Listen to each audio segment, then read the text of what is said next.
Pessoal, bom dia, bem-vindos a mais um Dia a Dia do Agroconsultor e hoje eu estou aqui com o Juliano Gamba, Meu xará. produtor rural aqui do oeste do Paraná, amigo nosso aí, trocamos ideia de vez em quando. E hoje vamos dar uma olhada nas áreas aí, né, Juliano, em relação às dessecações, que é a época agora que está acontecendo, como nos últimos episódios aí, então bora lá.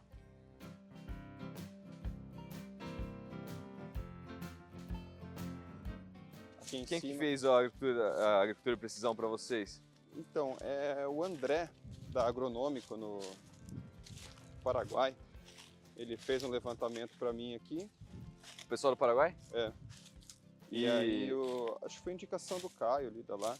Aham. O pessoal da LAR também tá junto. Aí a gente colocou, né, numa área mais fraca aqui, em torno de 10 toneladas de dolomítico. Aham. 10, 5 e 4, uma coisa assim, conforme o mapa, né? Conforme foi A pedido. gente espalhou. Não, legal. É, Ficou bom o trabalho. aqui como que foi o grid, Juliano? De amostragem? Eu acho que foi... 1 hectare, 2 hectares, 1 alqueire? São três ou quatro para cada... Como é que chama? 3 amostras para cada 1,5 hectare. Tem que olhar lá certinho, mas é 3 amostras para cada 1,5 hectare. Foi bem adensado, bem apertado para poder, vamos dizer assim, trazer uma realidade maior, né? Sim, encarece muito ou não? Encareceu muito? Fica caro. É, né? É. O ideal seria fazer menos, né? Quanto que tá o custo mais ou menos, só pra gente trocar essa ideia aí? Ah, Juliano, agora de cabeça eu não lembro, cara. Por Mas eu hectare. posso levantar para você depois do escritório, eu te Não, passo. tranquilo, pode ser. Posso. Eu te pergunto que esse pessoal que fez, provavelmente ele usou o teu mapa de colheita, Isso. fez a interpolação junto e aí fez a recomendação. Né? Na verdade eu fiz um pouco do caminho inverso, né? Como eu queria fazer também esse checklist com relação à empresa que estava prestando serviço, eu fiz ao contrário. Ele fez primeiro as análises e depois eu confrontei com o mapa de colheita. Joguei ele em cima para ver se realmente tinha noção, tinha assim, fazer sentido, né? E o certo, a empresa que sempre faz bem feito aí, sempre gosta de estar juntando os mapas. Né? Sim. Porque o que acontece, né? Eu sempre ouço falar, né? Até o Fabrício Pove lá da Fundação ABC, até foi uma palestra que eu fui quando eu estava na faculdade, em 2011, 2012. Ele falou na época, quando estava saindo aquela picaretagem, que teve uma época dos anos 2000 ali, uma picaretagem muito grande de agricultura de precisão, né? Teve forte, né? Teve forte. E aí, claro, profissionalizou, né? E entrou essa pesquisa forte. O Fabrício Pove foi um dos caras lá da Fundação ABC que a gente trouxe lá para a faculdade. E ele falou na época assim, a agricultura de precisão começa onde? No mapa de colheita. Começa no mapa de colheita e termina no solo. E não o inverso, né?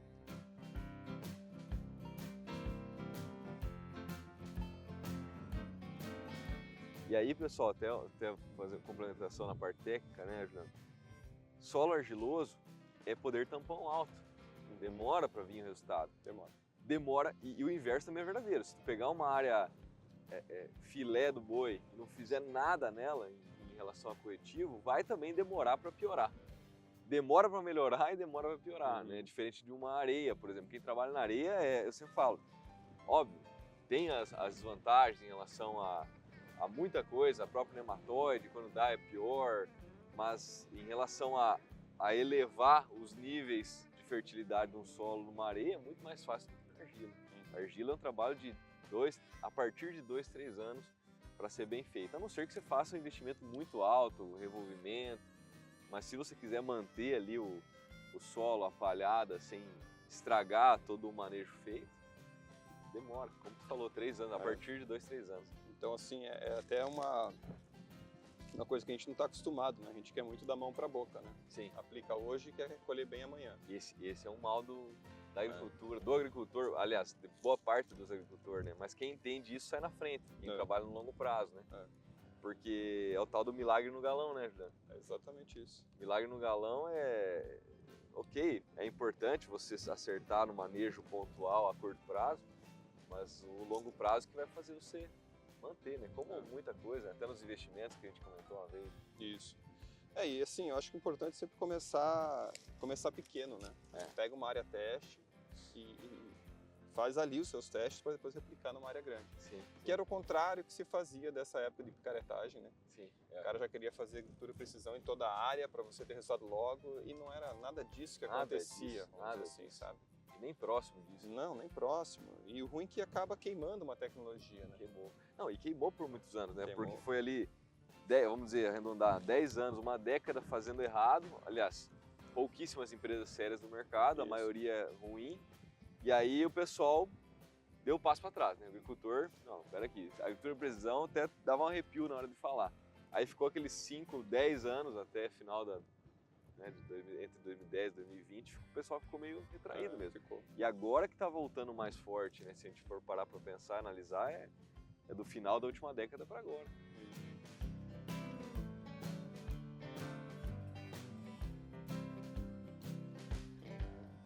Viu, Juliano, mas o teu problema aqui, não, por exemplo, que é da maioria aí, Trapoeraba, né? Todo mundo tá falando, o próprio Chinho falou, o Andrei e o Verno ali comentaram, e tem muita mesmo, todas as áreas que a gente foi tava tapado, assim, as áreas incríveis. Mas a tua aqui, essa aqui tá bem tranquila, né? Não, essa tá tranquila, ela tem algumas manchas mais Pequena lá embaixo. só, né? Pequeno, né? Mas é a famosa plantadeira que vai levando essas manchas, e a gente está tomando bastante cuidado porque vai espalhando, né? Aí espalhem. Tem uma área lá na sede lá que era pequeno e praticamente tomou conta. E aí... E o atrazina mesotriose você está usando já o segundo ano? Terceiro? Segundo ano. Segundo ano. E antes você lembra quais foram os manejos? Então, mas é que antes não tinha tanto problema com a Trapoeraba que aumentou, né? Eu não sei, a gente não via... Você via muito pontual, né, Juliano? Muito pouquinho, aquilo ali não te chama atenção, mas não é o teu foco ainda. Ainda, né? Ainda. E aí começa a aumentar, você começa a mudar o foco. O que mais chama atenção é lá naquela área da série. A gente tem aquelas duas trapoerabas que eu falo, sabe? Uma mais estreitinha, assim, azul e a roxinha. E a roxinha, isso mesmo. É terrível. Agora, eu me assustei quando a gente foi no Andrei, no Verno ali. Olha, tem áreas assim que ele adquiriu uma área lá no Rio Bonito. E essa área que ele adquiriu tá assim, de cabo a rabo mesmo. A Cris viu também. É absurdo, absurdo mesmo. É que assim, histórico, né? Óbvio, histórico de manejo, ou falhas de manejo e tal. Que por mais que você faça um bom manejo, ela vai aumentando aos poucos. Mas quem não faz um bom manejo, aí alastra mesmo. É que a trapoeraba, para nós, assim, vamos falar de pré-plantio de soja, né? Você ainda consegue dar aquela queimada nela e a soja vai abafar. O problema está no inverno. Como você não tem um material para trabalhar ali no plantio do milho, né? É aquele atropelo, né? Dessecação, entra a máquina colhendo, vem plantadeira depois, e você não tem um produto ali, vamos dizer assim, quem sabe para segurar ali. Enfim. Tem opções, só que aí entra num negócio que eu tava falando com o pessoal aí, Juliano, é o operacional. O problema de você colocar produto nessa época é operacional. Tem produto? Tem. Quais produtos? Né? Tem alguns pré-emergentes que você coloca no Plant Aplique que é show de bola para operar. Que a gente está usando há 2 anos no caso, né? Por exemplo, depois eu até comento contigo, enfim. É muito bom, não é barato, são produtos de acima de 300, 350 alqueire, não são baratos, mas você coloca ele naquele momento do Plant Aplique. Qual é o problema? Você vai ter que pegar um pulverizador e fazer logo com o suco aberto do plantio. Mas isso ainda tá beleza, então isso dá pra gente fazer. Eu sempre falo, produto bom é produto que funciona. Produto caro é aquele que não funciona. Exato. Então assim, é caro R$300? Se ele funcionar, ele não é. Que adianta passar um de 180 e não funciona. Aí concordo. É o que eu sempre falo também, né? Produto caro é o que não funciona. Produto caro é que não funciona, não adianta. Mas vamos girar? Bora.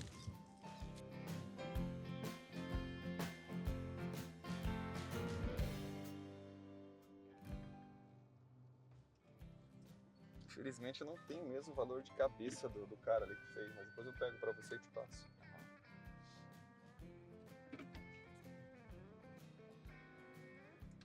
Eu não sei, eu acho que quando você quer... A LAR tem esse programa com esse... acho que o nome da empresa é Agronômico. Daí esse pessoal do Paraguai tá vindo pra cá e já fazem um trabalho bacana no Paraguai. Acho que a LAR percebeu isso e trouxe eles para quem quer trabalhar de uma outra forma. Legal. É importante, né, cara? Importante.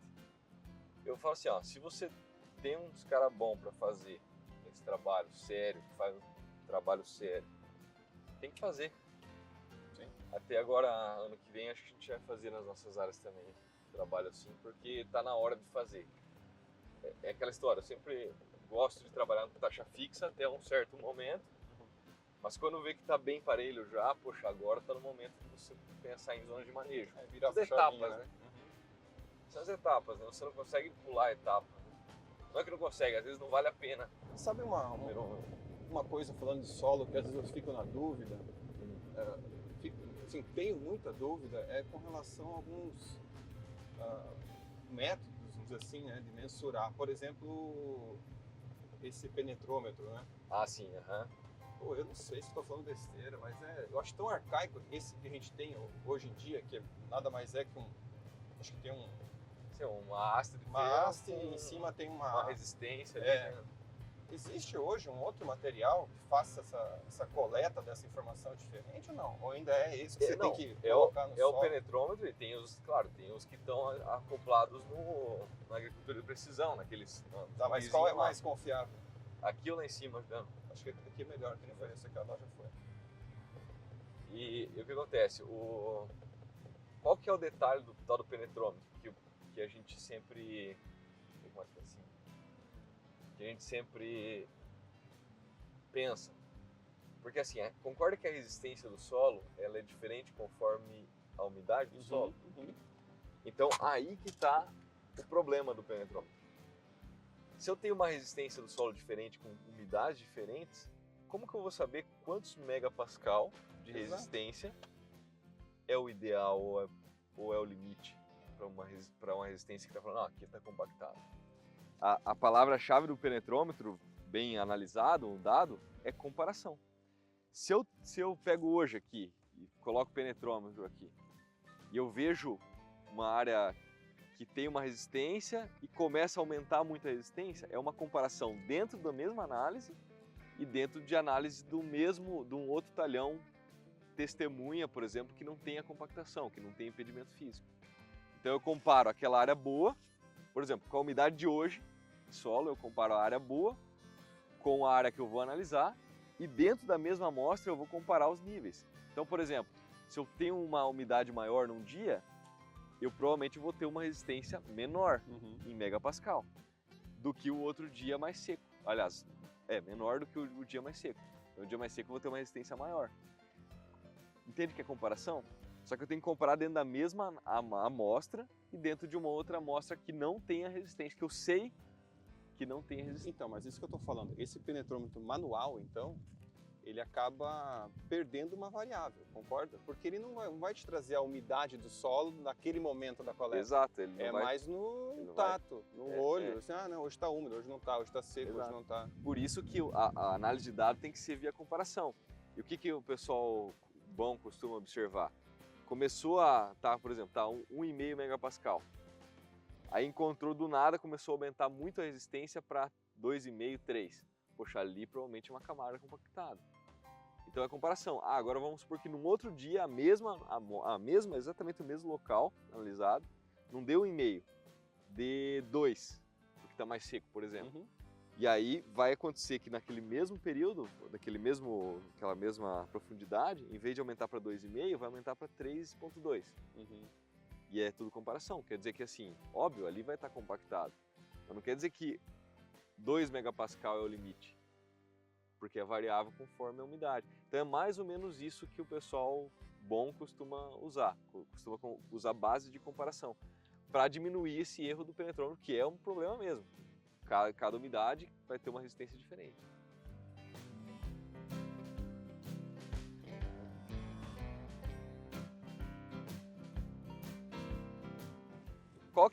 Já olhando que você fez a maioria das áreas, você só não fez essa na sede? Não. Não, só não fiz aqui e nos 11 alqueires. 120 alqueires. Ah, tá. Os 150 sem fazer que planta ficou... Que a ideia é fazer o Paxil daí. Isso.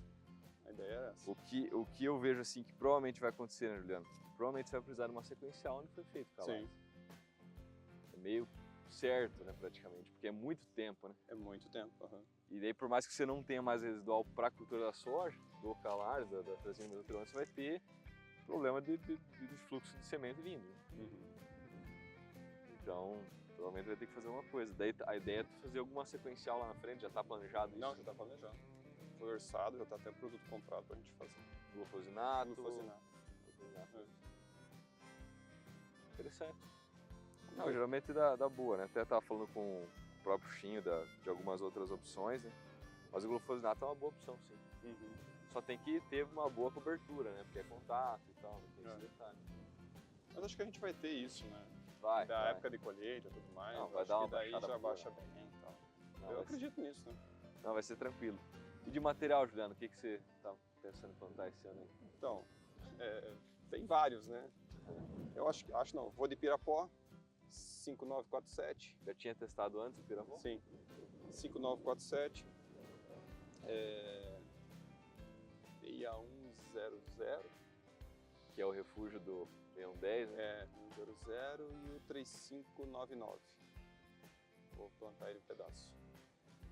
5947 não, Não, 5947. não deixou de. Ah, não plantar. deixo. Porque É o a velho. gente brinca, né? Já me salvou tantas vezes, cara.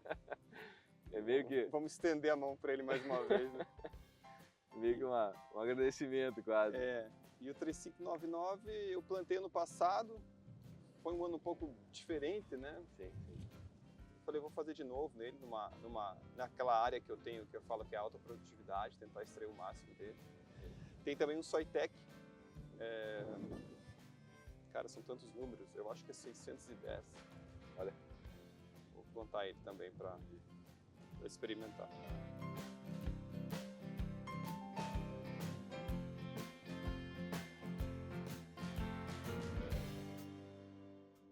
Você tem que explorar o potencial máximo do seu trabalho, da sua terra. A vida é assim, né? Não dá para abrir mão de algumas coisas. Então, se você tem um material já também estabelecido, testado, conforme você falou, está dando 200 sacos, você tem um outro que também é muito bom, fechando em 180, não é que 180 é ruim, poxa, né? Você vai focar em extrair o potencial máximo. Exato. Né? Eu penso assim, você gasta não, né? Você investe numa boa coleta de solo, né? Amostragem de solo e tal, e abre mão de algumas situações, sabe? Então eu acho que a régua tem que ser sempre mais para cima. Mais pra sempre, cima, né? sempre Essa questão de régua para cima não é nem tanto para dizer que você colhe mais, é você se exigir cada vez mais. Dentro da realidade da propriedade. Isso. Acho que é por aí. É bem isso aí, dentro da própria realidade. Porque não é comparar com outras fazendas, é comparar com a própria fazenda. Não, eu sempre falo isso. Você tem que se comparar com você. Com você mesmo. Exato. Concordo. Fazendo um paralelo um pouco distante, uma vez a gente já conversou sobre isso, né? Eu sempre falo o seguinte, você tem que fazer o teu planejamento, você tem que saber onde você vai estar daqui a determinado período de tempo. Exato. Né? A gente faz aqui mais ou menos assim. Sim. Hoje, 2024, estou aonde? Daqui 3 anos, tem o planejamento. Daqui 6 anos, tem o planejamento. Sim. Sabe? Então, se você não tem esse norte, se você não tem esse horizonte, é difícil você também estabelecer alguns protocolos, algumas ações para chegar lá. Então, Concordo. é passo a passo, é o tempo. A agricultura, ela é um pouco ingrata, né? Porque ela, eu falo que mistura matemática, química, biologia, Tudo junto. um pouquinho de fé. E aí vai.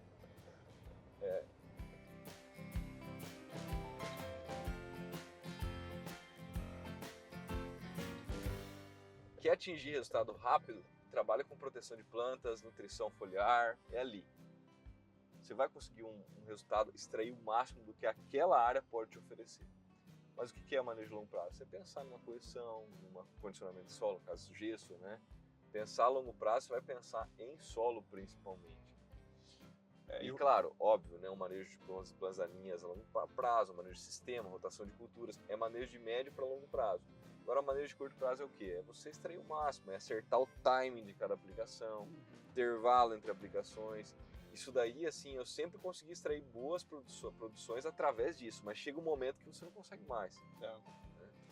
Eu atendi um produtor rural lá em Coronel Domingos Soares, na época que eu trabalhava lá, que ele tinha áreas arrendadas, que era o dono da área, no meio do ano era gado, largava gado, compactado ao extremo, só que ele era extremamente caprichoso, queria fazer acontecer, só que ele tinha uma área todo ano extremamente compactada. Ou seja, ele não ia investir para descompactar todo ano aquela área. Todo ano ia ser compactado, porque ele estava arrendando. O que nós fazíamos lá? A gente fazia, como ele era muito caprichoso, a gente fazia muito bem feito os manejos, proteção de plantas, e lá era uma região que dificilmente tinha veranicos grandes. Dentro de áreas ruins, ruins assim, que eu falo, tudo balizado para baixo, pH baixo, até alumínio, às vezes 0 a 20 tinha alguma coisa. Nessas áreas ainda conseguia pôr alqueire e atingir aí, por hectare, vamos falar assim, acima de 70 sacos por hectare. Excelente. Claro, numa região que não tinha veranicos, que chovia ali, era compactado, mas a cada 12 dias no máximo vinha uma chuva, dificilmente passava disso. Mas mesmo assim era um mérito. Eu considerava, e ele também, né? Porque a gente investia mais, mas retornava o máximo do que aquela área conseguia extrair. Que é o manejo de curto prazo, que é o que ele tinha na mão. Agora, quem tem tempo, quem quer fazer área própria, no caso, ou área arrendada mais a longo prazo, tem que pensar nos dois juntos. Né? E pensar no curto prazo para colher bem daquela safra com o que tu tem na mão, e pensar no longo prazo para você investir daqui 2, 3 anos, começar a atingir os estados em áreas mais argilosas. Sim.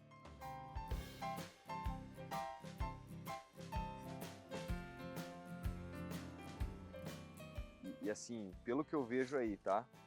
Reboleiras e Trapoeraba, que está sendo o problema maior de todo mundo aí, então você tá tranquilo, relativamente tranquilo. Eu só tenho uma área na frente que é ruim ali. Lá na frente? Ali a gente tinha umas moitas assim de árvore, araucária, a gente foi tirando, né, que elas estavam no meio da lavoura, e ali ao redor sempre tinha trapoeraba. Só que a trapoeraba sempre morria fácil, vamos dizer assim, né? E agora, aí nós tiramos o tronco, raiz, começamos a plantar, eu acho que dali foi indo, né? Ali foi levando para lá, para cá, para cima, para baixo. Vai levar, é verdade. Enfim. Às vezes focar no manejo focado ali, né? Mas depois eu te passo, né, o que eu até passei pro Andrei ontem, porque ele tava bem feio as áreas dele. E esse manejo de planta e aplique eu acho que vai te ajudar, ainda mais você já usando pelo segundo ano uma traseira mesotrona, que você vai ver que vai dar uma segurada relativamente boa, tá? Sim.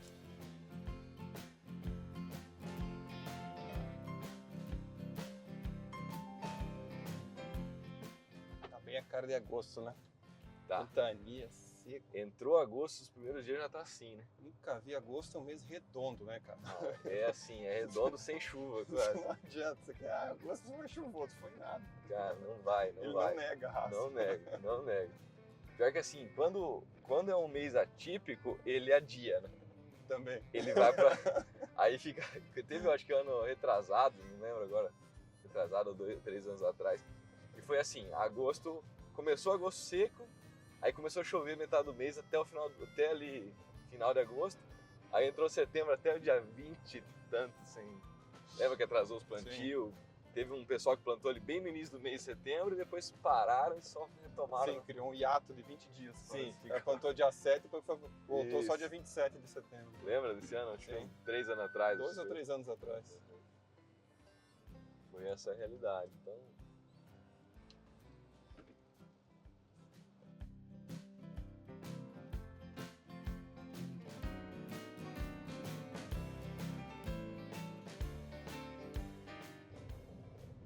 Esse talhão bonito, né, Juliano? Sou suspeito, né? Eu gosto de chegar aqui para trabalhar nele. Talhão grande, pouca curva. Você faz uma vez só a cabeceira e é o que mais rende, vamos dizer assim, né? Pouco arremate. Pouco arremate, não gasta tanto a mais de semente, produto. Isso. Tem tudo isso, né? Por mais que você tenha hoje equipamentos que fazem corte e tal, hoje tá tudo muito caro ainda, né? Não, é muito caro. Aqui, quando era plantio convencional, isso aqui devia ter vou chutar, umas 30 curvas de nível. Aí a gente fez um trabalho para readequar ela, até porque as máquinas... Lembra? As máquinas cresceram. Você subiu elas com... Fiz um trabalho bacana de topografia. Na época era até um professor da DC, o Leonardo, que eu contratei ele para fazer. Legal. Eu falei, olha, você tem que pensar que era um projeto pensado no que uma plataforma grande, hoje atualmente 25 pés, mas não só isso, né? Eu tenho que adequar o meu maquinário com o solo, né? Com o que eu tenho ali, mas assim, fazer uma coisa bem feita pensado no plantio direto, porque quando você tinha o plantio convencional, realmente você revolvia a terra, você tinha que ter uma curva em cima da outra, você tinha problema de erosão, e o convencional ele te ajuda nesse sentido, né? Claro, certeza. Então era uma curva em cima da outra, caramba, curvinha estreitinha, sabe, umas curvinhas de 12 pés, né? Murundum, bigode. Puxa, cara, pra plantar, Era terrível. pra otimizar o serviço era muito ruim. Agora não, agora é uma beleza. Não, hoje tá tranquilo. A gente fez em toda a área.